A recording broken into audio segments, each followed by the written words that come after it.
بالله من الشيطان الرجيم بسم الله الرحمن الرحيم الحمد لله رب العالمين الرحمن الرحيم مالك يوم الدين إياك نعبد وإياك نستعين اهدنا الصراط المستقيم صراط الذين أنعمت عليهم غير المغضوب عليهم ولا الضالين.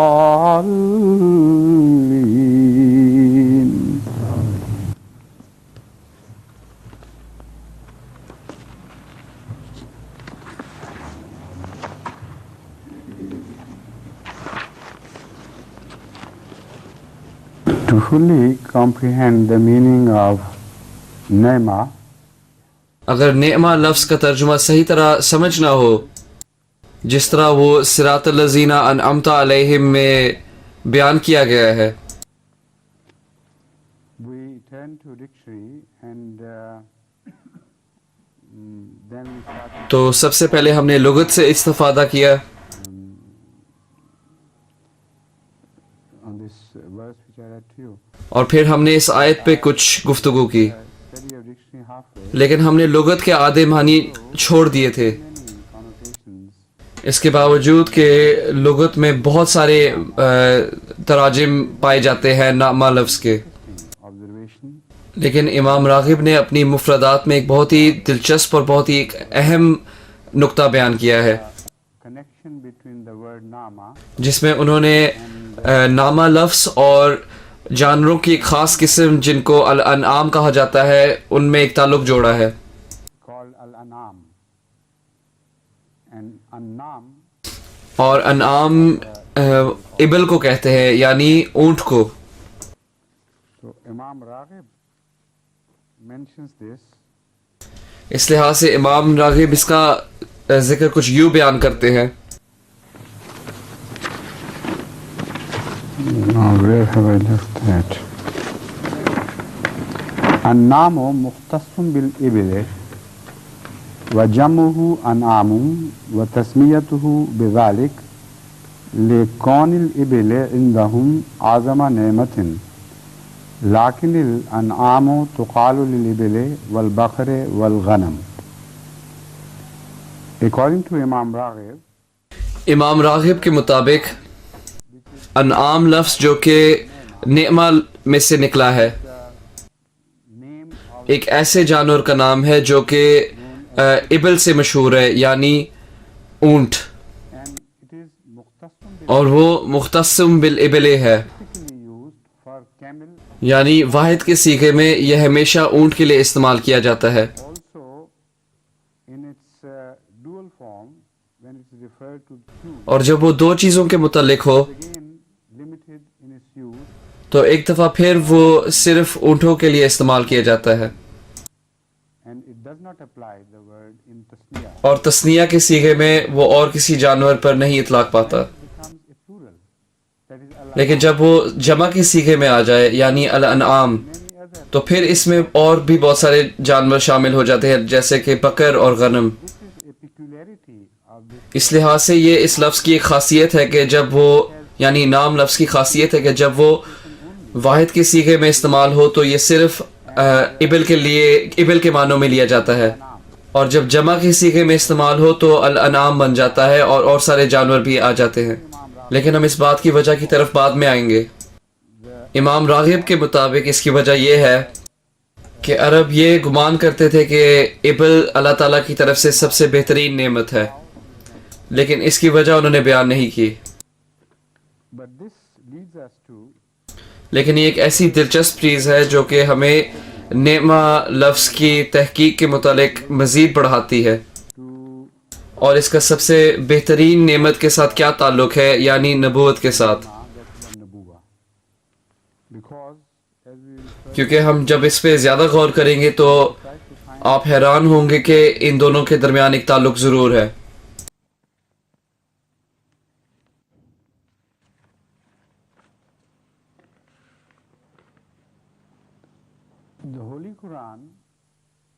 قرآن کریم سے ہمیں یہ پتہ چلتا ہے کہ الانعام اللہ تعالیٰ کے خاص فضلوں کا نشان ہے.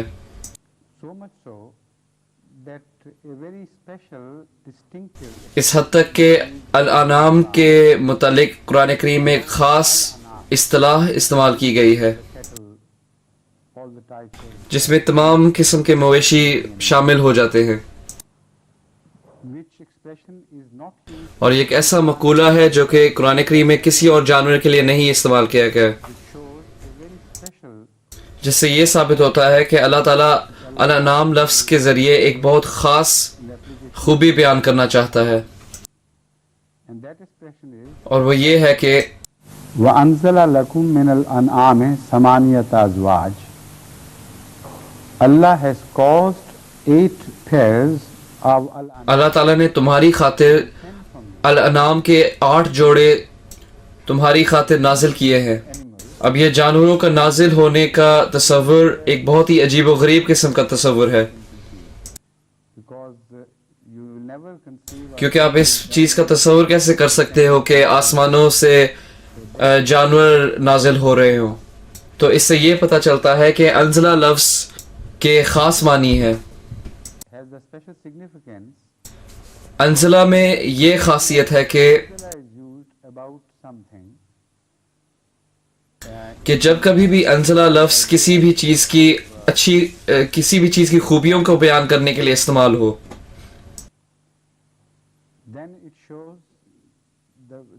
تو پھر اس میں یہ نظر آتا ہے کہ یہ اللہ تعالیٰ کی ایک خاص مہربانی ہے، یعنی وہ چیز اللہ تعالیٰ کا ایک خاص فضل ہے.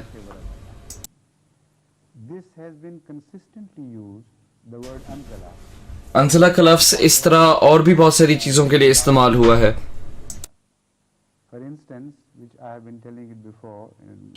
جیسا کہ میں اپنے پہلے بھی تقاریر میں بیان کر چکا ہوں، یعنی تمام قسم کے لوہوں میں سے صرف آئرن کا ذکر ملتا ہے کہ وہ آسمان سے نازل کیا گیا تھا، اور اس کے لیے بھی انزلہ کا لفظ استعمال کیا گیا تھا. اور تمام جانوروں میں سے، یعنی جانوروں کی قسموں میں سے ایک قسم یعنی الانعام کے بارے میں اللہ تعالیٰ انزلہ استعمال کرتا ہے. اور تعجب کی بات یہ ہے کہ تمام انبیاء میں سے قرآن کریم صرف ایک نبی کا ذکر کرتا ہے جس کے لیے انزلہ کا لفظ استعمال کیا گیا ہو، تو وہ رسول کریم صلی اللہ علیہ وسلم ہے. تو قرآن کریم ہمیں بتاتا ہے الیکم ذکر رسولا یتلو علیکم آیات اللہ مبینات لیخرج الذین آمنوا وعملوا الصالحات من الظلمات الی النور. That is Allah who caused کہ اللہ تعالیٰ ہی ہے جس نے انسان کی شکل میں تمہارے لیے اللہ تعالیٰ کا ذکر نازل کیا، اور وہ رسولن ہے، یعنی اللہ تعالیٰ کا ایک پیغمبر جو کہ رسول کریم صلی اللہ علیہ وسلم ہے. یتلو علیکم آیات اللہ، وہ اللہ تعالیٰ کے نشانات تم پر پڑھتا ہے. وہ بینات، وہ جو کہ بالکل واضح ہے،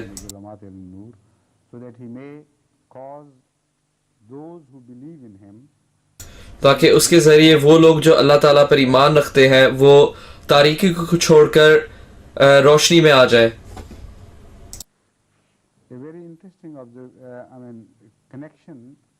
یہ ایک بہت ہی دلچسپ تعلق ہے جو کہ انزلہ کی مدد سے دریافت کیا جاتا ہے، اور یہ 2 قسم کی نعموں کا تعلق ہے. ایک طرف تو نعمہ کا لفظ اس کی سب سے خاص مطلب کے لیے استعمال کیا گیا ہے، یعنی جانوروں کے لیے. You can't conceive a more concentrated expression of nema than in the form of those animals which have been mentioned under the title Al-An'am. And also the very maximum of nema اور نیما میں سے جو اس کی سب سے زیادہ حیثیت رکھنے والے معنی نکل سکتے ہیں وہ نبیوں کے ہیں،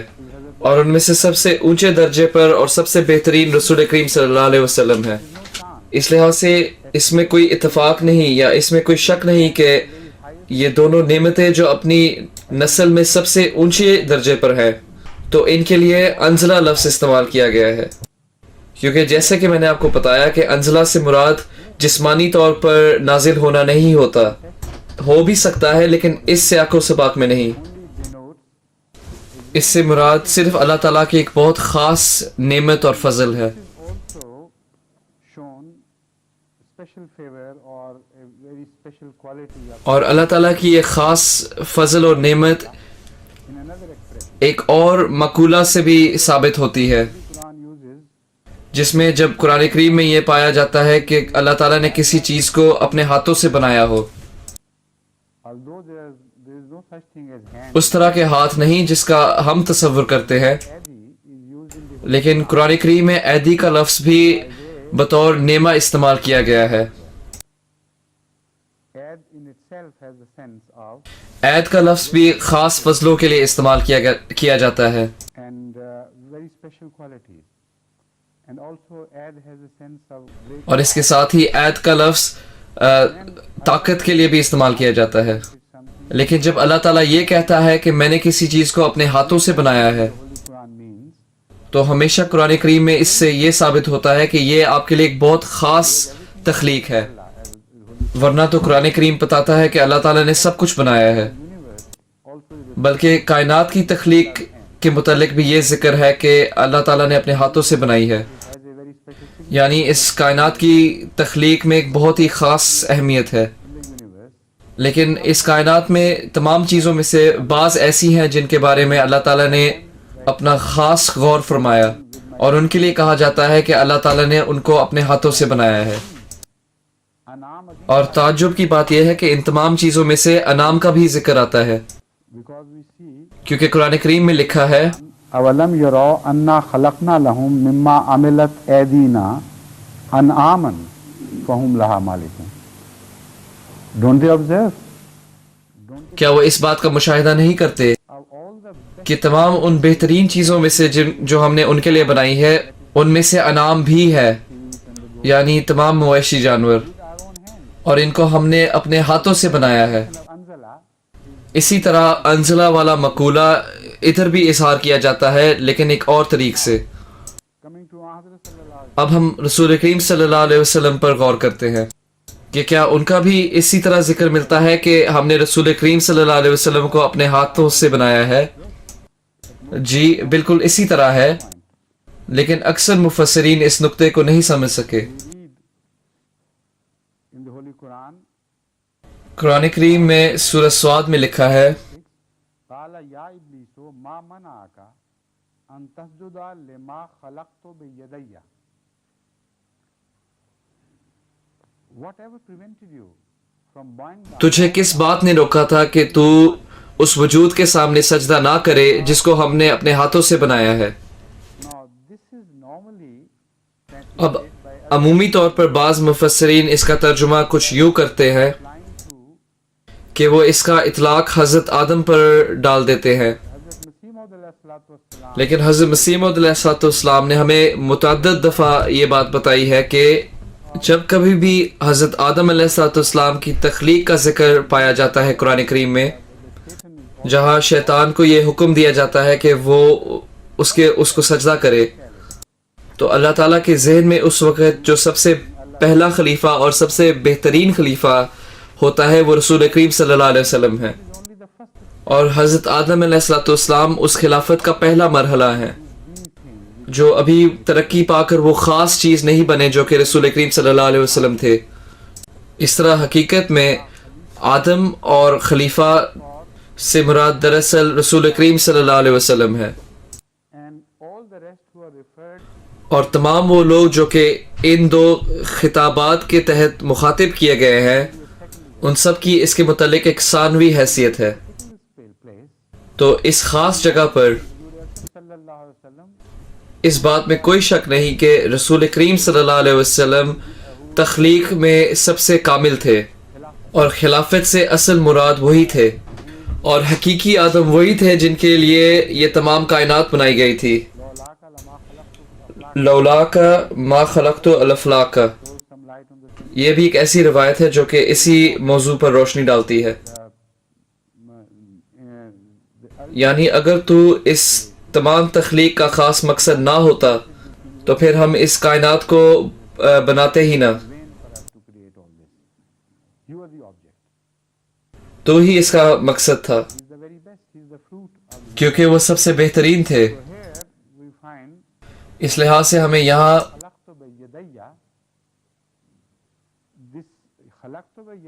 خلقت بیدیہ سے مراد رسول کریم صلی اللہ علیہ وسلم ہے۔ اب ہم جب اس سیاق و سباق سے نیما کے لفظ کو پر غور کرتے ہیں تو پھر ایک بہت ہی دلچسپ نقطہ قابل غور ہے، اور جب میں نے اس کو ملاحظہ کیا تو اس سے مجھے بہت خوشی ملی، اور میں چاہتا ہوں کہ میں وہ خوشی آپ کے ساتھ بانٹوں۔ عربی گرامر میں نامہ کے لفظ کے متعلق ایک بہت ہی عجیب سا انحراف پایا جاتا ہے، اور یہ انحراف اور کہیں نہیں پایا جاتا۔ یہ الانام لفظ کے متعلق ایک بہت ہی عجیب قسم کا مستثنا ہے۔ انعام ابل کا واحد ہے، لیکن الانام سے مراد اس سے ملتے جلتے جانور بھی ہیں۔ لیکن آپ جب کبھی بھی انعام کے لفظ کو واحد کے طور پر استعمال کرو تو آپ اسے اور کسی جانور کے لیے استعمال نہیں کر سکتے، یعنی گائے، بھینس یا بکری پر۔ یہ ایک ایسا جمع کا لفظ ہے کہ اس کی واحد کا صیغہ صرف ایک ہی جانور پر استعمال ہو سکتا ہے، اور وہ اونٹ ہے۔ اب سوال یہ اٹھتا ہے کہ ابل وہ خاص جانور کیوں چنا گیا ہے جو کہ نیما کی خاص توجہ ہے، لیکن بعض دوسرے جانور اس کی جمع کے صیغے میں آ جاتے ہیں لیکن واحد کے صیغے میں نہیں، گویا کہ وہ خاص جانور ہوں۔ یقیناً اس میں کوئی حکمت ہوگی، اور جب میں نے اس پر غور و فکر کیا تو مجھے اس کی وجہ بھی پتہ چل گئی کہ اونٹ وہ واحد جانور ہے جس میں تمام دوسرے جانوروں کی وہ خاصیتیں پائی جاتی ہیں جو کہ انسانیت کے لیے مفید ہوں۔ مثال کے طور پر گائے مفید جانور ہے، آپ اس کا گوشت کھاتے ہو اور اس کا دودھ پیتے ہو، لیکن ان سے کوئی پوستین نہیں نکلتی۔ بھیڑ کے پاس پوستین بھی ہے، دودھ بھی ہے اور گوشت بھی، لیکن یہ ایک ایسا جانور نہیں جس کے ذریعے آپ لمبے سفر کر سکو۔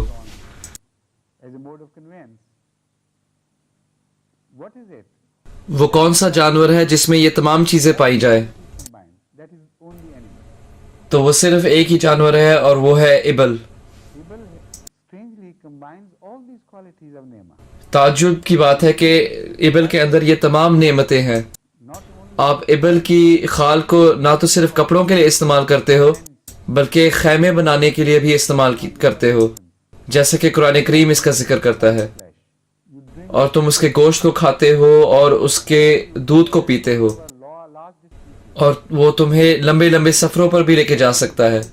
انسان بھی اس پر سفر کر سکتا ہے اور اس کا سامان بھی اس پر آ سکتا ہے۔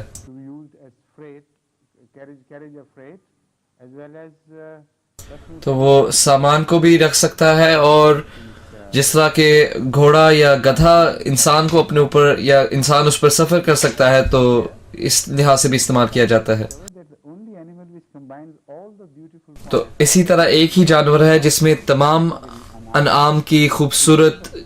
صفات پائی جاتی ہیں، اور وہ ابل ہے، اور اسی لیے اس جانور کو خاص طور پر چنا گیا ہے کہ وہ انم کہا جائے، اور تمام دوسرے جانور اپنی خاصیتیں اس خاص جانور سے لیتے ہیں۔ اب جب آپ اس بات کو سمجھ جاتے ہو تو قرآن کریم کی ایک اور آیت ہمارے لیے حل ہو جاتی ہے، اور وہ ایک ایسی آیت ہے جو کہ بہت سارے مفسرین کے لیے ایک پہیلی بن کر رہ گئی ہے، وہ اس کو بالکل ہی نہیں سمجھ پاتے، لیکن جیسے ہی آپ نعمہ کو سمجھ جاتے ہو تو آپ کو اس کا حل بھی مل جاتا ہے اور مزید علم ملتا ہے۔ لہٰذا یہ ہے قرآن کریم کی دنیا جو کہ بہت ہی خوبصورت ہے، اور اس میں ہر چیز کا ایک دوسرے سے تعلق ہے۔ قرآن کریم کی آیت ہے افلا ينظرون الى الابل كيف خلقت والى السماء كيف رفعت واذا الجبال كيف نصبت والى الارض كيف سطحت فذکر انما انت مذکر لست علیہم بمسیطر۔ اب لوگ ابل اور سما کے درمیان جو تعلق ہے اسے سمجھ ہی نہیں پاتے۔ ابل ایک بہت ہی لمبا جانور ہے، لیکن ابل سے بھی زیادہ لمبے جانور ہیں۔ آپ اس کا موازنہ آسمانوں کے ساتھ تو نہیں کر سکتے، لیکن پھر سوال اٹھتا ہے کہ ابل کا لفظ آسمانوں کے تعلق میں کیوں استعمال کیا گیا ہے؟ کیونکہ جنت تمام نعمتوں کی علامت ہے، یعنی وہ تمام نعمتیں جو کہ جنت سے نازل ہو کر ہمارے پاس زمین پر آتی ہیں، اور ہر وہ چیز جسے قرآن کریم نعمت کہتا ہے اس کے بارے میں کہا گیا ہے کہ وہ جنت سے آئی ہے۔ اور دنیاوی نعمتوں میں سے ایبل کے اندر تمام وہ چیزیں موجود ہیں جو کہ انسان کے لیے بہترین ثابت ہوں۔ اسی لیے آسمان کے ذکر کے فوراً بعد یا ایبل کے ذکر کے فوراً بعد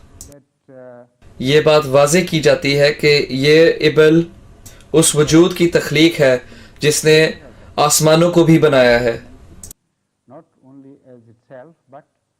السماء سے مراد صرف آسمان نہیں بلکہ اس خالق کی طرف بھی اشارہ کرتی ہے جس نے اس کو بنایا، اور جو اس چیز کا ذمہ دار ہے کہ وہ تمام وہ اچھی چیزیں نازل کرے جو کہ انسان کے لیے بہترین ہو۔ لہٰذا یہ ہے ابل اور سما کے درمیان خاص تعلق۔ اس تعلق کو قائم کرنے کے بعد قرآن کریم ہماری توجہ جبال کی تخلیق کی طرف لے کر جاتا ہے، اور الی الارض کیف سطحت کہ زمین کیسے برابر کی جاتی ہے۔ اب ان دونوں آیات کے درمیان کیا تعلق ہے؟ وہ تعلق یہ ہے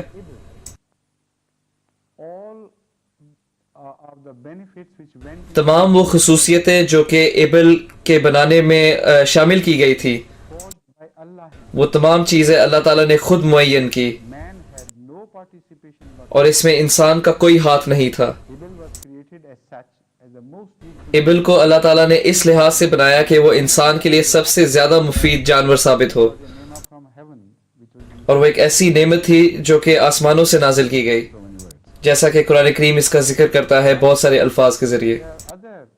لیکن بعض اور بھی نعمتیں ہیں جو کہ آسمانوں سے نازل ہوتی ہیں، لیکن آپ انہیں براہ راست حاصل نہیں کرتے، بلکہ آپ انہیں دوسروں کی مدد سے حاصل کرتے ہو۔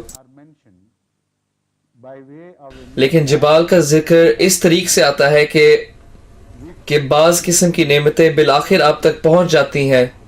لیکن جبال کی مدد کے ذریعے۔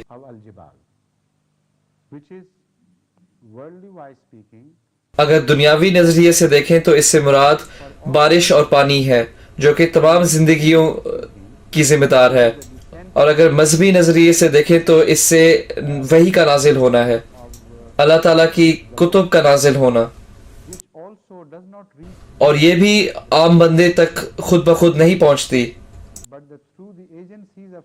لیکن ایسے لوگوں کی مدد کے ذریعے جو روحانی لوگ ہوتے ہیں اور جن کی پہنچ اتنی اونچی ہوتی ہے گویا کہ جبال کی طرح۔ اور اسی لیے الجبل کا لفظ وحی کے سلسلے میں استعمال ہوتا ہے، یعنی جب حضرت موسیٰ علیہ السلام کو اللہ تعالیٰ کی طرف سے وحی نازل ہوئی، اس میں وحی کے ساتھ ایک بہت گہرا تعلق ہے، اسی لیے الجبال کا یہاں ذکر کیا گیا ہے۔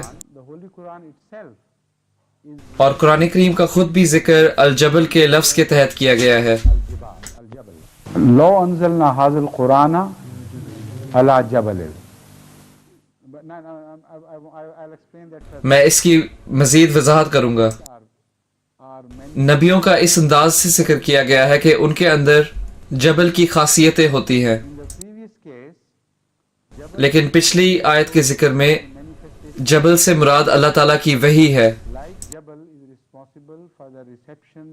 جیسے کہ جبل اس بات کا ذمہ دار ہے کہ وہ بارش پیدا کرے، وہ بادلوں کو بارش کے پانی میں تبدیل کر دیتا ہے اور پھر وہ بہہ کر انسانوں تک پہنچ جاتا ہے۔ اسی طرح اللہ تعالیٰ جبل کے لفظ کو قرآن کریم میں اس طرح بیان کرتا ہے کہ اس سے مراد اللہ تعالیٰ کی وحی ہے انسانوں کے لیے، اور وہ واقعہ جس میں حضرت موسیٰ علیہ السلام پہاڑ کی چوٹی تک بلائے جاتے ہیں تاکہ ان پر وحی نازل ہو، تو یہ ایک ایسا سبق ہے جو ہم اس سے سیکھ سکتے ہیں، ورنہ اگر اللہ تعالیٰ چاہتا تو وہ زمین پر بھی ان پر وحی نازل کر سکتا تھا۔ اللہ تعالیٰ کے لیے یہ بات مشکل تو نہیں تھی کہ وہ اپنی وحی کو انسان کے لیے زمین پر نازل کر دیتا، اس لیے جبل کی چوٹی پر بلانے کا کیا مقصد تھا؟ اس سے یہ اظہار کرنا تھا کہ یہ ایک بہت بڑی نعمت ہے، اور جبال سے مراد اللہ تعالیٰ کی شریعت اور اس کی کتب ہیں، اور وہ لوگ بھی جن پر وحی نازل ہوتی ہے ان کے اندر بھی ایسی ایسی خصوصیتیں ہیں جو کہ جبال کی طرح ہیں، یعنی پہاڑوں کی طرح۔ اس دوسری بات کی وضاحت اس آیت کے ذریعے ہو جاتی ہے جس کا میں نے ذکر کیا۔ لو انزلنا هذا القرآن على جبل لرأيته خاشعا متصدعا من خشية الله، that had we revealed this book, this is یہ کتاب اپنی مضامین کے بھار میں اتنی بڑی ہے اور اتنی زیادہ بھاری ہے that none could carry the weight of it, کہ کوئی بھی شخص اس کا بوجھ نہیں اٹھا سکتا۔ had revealed it to the people, اگر ہم اس کو ایسے لوگوں پر بھی نازل کر دیتے جن میں جبال کی خاصیتیں ہوں crumbled down تو وہ بھی اس بوجھ کے تلے ٹوٹ جاتے، under the weight, and you might have seen them as اور آپ ان کو کیسے دیکھو گے؟ لرأيته خاشعا متصدعا، لَرَأَيْتَهُ خَاشِعًا مُتَصَدِّعًا مِنْ خَشْيَةِ اللَّهِ،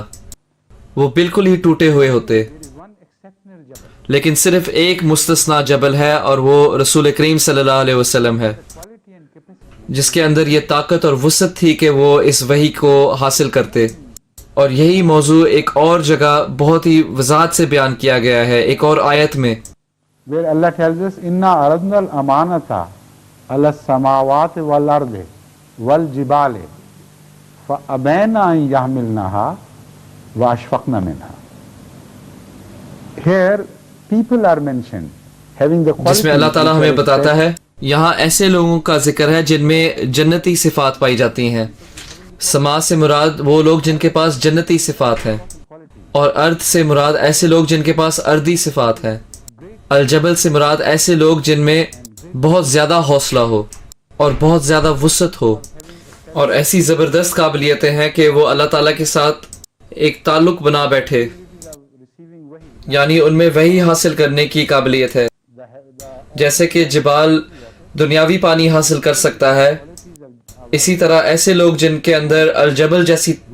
صفات ہوں وہ روحانی پانی حاصل کر سکتے ہیں، یعنی اللہ تعالیٰ کی وحی۔ ایسی خصوصیات کسی بھی شخص میں نہیں پائی جاتی تھی سوائے ایک مستثنا تھا، اور وہ تھا وہ کامل شخص جو کہ رسول کریم صلی اللہ علیہ وسلم ہے، اور وہ اس کتاب کو حاصل کرنے والے تھے جو کہ القرآن تھا، اور جب وہ انہوں نے حاصل کر لیا تو وہ ٹوٹ نہیں گئے بلکہ انہوں نے اس بوجھ کو اس کی آخری منزل تک پہنچایا اور اس وحی کے مقصد کو ہر لحاظ سے مکمل کیا۔ اب ہمیں ان تمام چیزوں کے درمیان جو تعلق ہے وہ سمجھ آتا ہے۔ افلا ينظرون الى الابل كيف خلقت والى السماء كيف رفعت والى الجبال كيف نصبت والى الارض كيف سطحت۔ یہاں قرآن کریم کا انداز واضح ہو جاتا ہے کہ اللہ تعالیٰ اس بات پر توجہ دلاتا ہے کہ تم ہماری نعمت کا ایک نشان دیکھتے ہو جس میں بہت سارے معنوں کی ملاوٹ ہے، یعنی ابل، اور فوری طور پر ہم تمہیں یہ توجہ دلاتے ہیں کہ ابل خود بخود نہیں بنائے گئے، وہ اللہ تعالیٰ کی سب سے بڑی نعمت ہے جو کہ جنت سے نازل کی گئی ہو، اور یہ اللہ تعالیٰ کی ایک ہی نعمت نہیں جو کہ جنت سے نازل کی گئی۔ اللہ تعالیٰ کی بہت ساری ایسی نعمتیں ہیں جو کہ تمہاری دنیاوی زندگی کے لیے بھی ضروری ہے اور تمہاری روحانی زندگی کے لیے بھی ضروری، جو آسمانوں سے نازل ہوتی ہیں لیکن پہاڑوں کی مدد کے ذریعے۔ اور جب وہ پہاڑوں کے ذریعے نازل ہو جاتی ہیں تو زمین کا صرف وہ حصہ اس سے فائدہ اٹھا سکتا ہے جو اس کو حاصل کرنے کے لیے تیار ہو،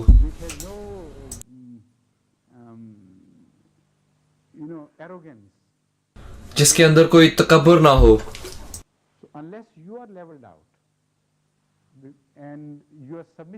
اس لیے جب تک آپ رسول کریم صلی اللہ علیہ وسلم کے لیے اور قرآن کریم کی وحی کے لیے فرما بردار اور عاجز نہ بن جاؤ،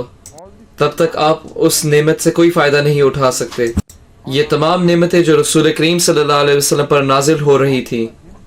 وہ اس لیے نہیں نازل ہو رہی تھی کہ وہ خود بخود ان کو اپنے پاس رکھ لے۔ ان کے نازل ہونے کا مقصد یہ تھا کہ وہ آپ تک پہنچ جائیں ان کے ذریعے، اور اس کے ساتھ ساتھ ہی رسول کریم صلی اللہ علیہ وسلم کو وحی کے ذریعے بہت کچھ ملا۔ لیکن اس کے باوجود کہ یہ وحی ان پر نازل کی گئی، لیکن ان کے ذریعے آپ بھی اس کی برکتیں حاصل کر سکتے ہو۔ لیکن سب سے پہلے آپ زمین سے سبق سیکھو۔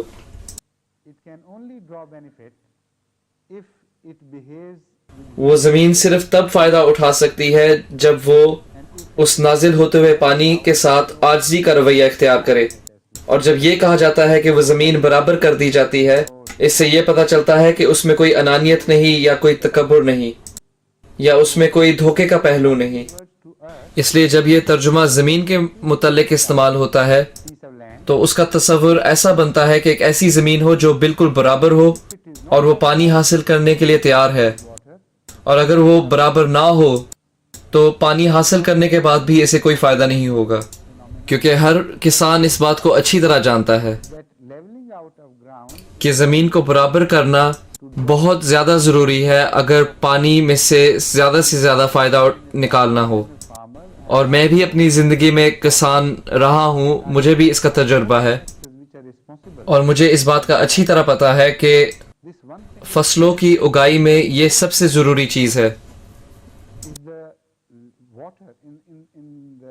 آج کل فصلوں کو پانی دینے کا جو طریقہ استعمال کیا جاتا ہے وہ بالکل ایسا ہی ہے جیسے کہ بارش کا پانی اس کو دیا جا رہا ہو، لیکن میں اس کی بات نہیں کر رہا۔ جب وہ بارش گرتی ہے تو آپ کو ہر لحاظ سے فائدہ ہوتا ہے، جہاں مرضی آپ ہو۔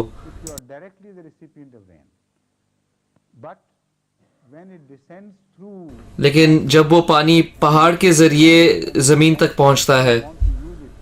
اور اگر تب آپ نے اسے اپنی فصلوں کے لیے استعمال کرنا ہو تو بہت ضروری ہے کہ وہ زمین جو کہ اس پانی کو حاصل کرے گی وہ برابر ہو، ورنہ اس کا کچھ حصہ خشک رہ جائے گا اور وہ بیج جو اس حصے پر پھینکے جائیں وہ بالکل نہیں اگیں گے۔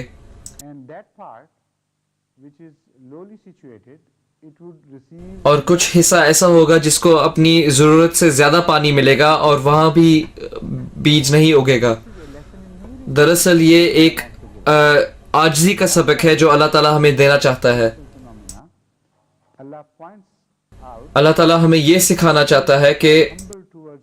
اگر آپ نبیوں کے ساتھ عاجزی کا رویہ اختیار کرو گے، خاص طور پہ رسول کریم صلی اللہ علیہ وسلم کے ساتھ، اور اگر آپ کسی بھی قسم کا تکبر نہیں دکھاؤ گے، اور اگر آپ قرآن کریم کے سلسلے میں بھی عاجزی اختیار کرو گے، اور آپ اس بات کو یقین کرو گے کہ تمام وہ چیزیں جو اس میں بیان کی گئی ہیں وہ آپ کے فائدے کے لیے ہیں، اور آپ اس کی رحمت کے متعلق کوئی سوال نہیں اٹھاتے، تو صرف اس طریق سے آپ اس میں سے سب سے زیادہ فائدہ اٹھا سکتے ہو۔ اس لحاظ سے یہ یہاں بالکل کھلے طور پر ایک نعمت نہیں بیان کی گئی،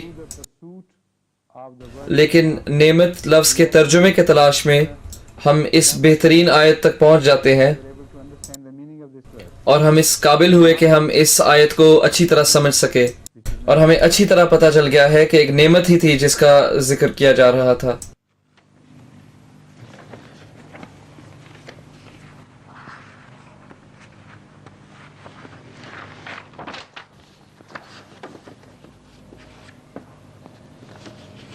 Now we come back again